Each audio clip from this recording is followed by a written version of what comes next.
বাংলাদেশ ও ওমানের কূটনৈতিক সম্পর্কের 50 বছর পূর্তি উদযাপন করা হয়েছে রাজধানী মাসকাটে।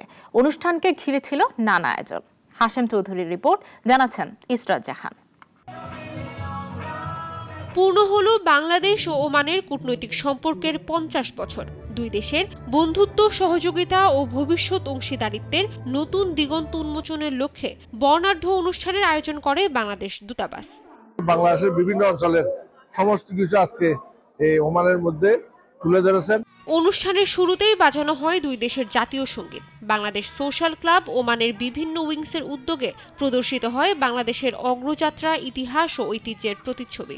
সুন্দর একটা অনুষ্ঠান হয়েছে, আমরা নিজেও গর্বিত এবং কি আমাদের দূতাবাস আজকে এটা আয়োজন করাতে আমরা অনেক আনন্দিত।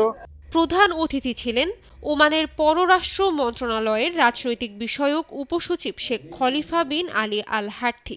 তিনি বাংলাদেশের উন্নয়ন, দ্বিপাক্ষিক সম্পর্ক এবং রোহিঙ্গা ইস্যুতে বাংলাদেশের ভূমিকার প্রশংসা করেন।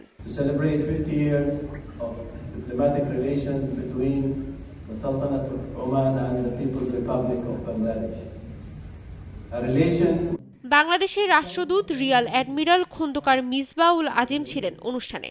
তিনি বলেন, বাংলাদেশ ও ওমানের বন্ধুত্ব পারস্পরিক আস্থা, সম্মান ও ভ্রাতৃত্বের বন্ধনে আবদ্ধ। এই সম্পর্ক আগামী দিনে আরও উচ্চতায় পৌঁছাবে।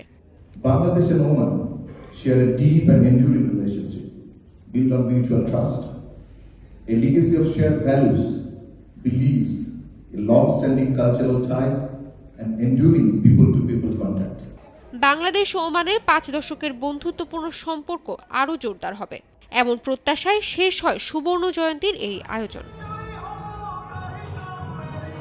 ইসরাত জাহান, নাগরিক।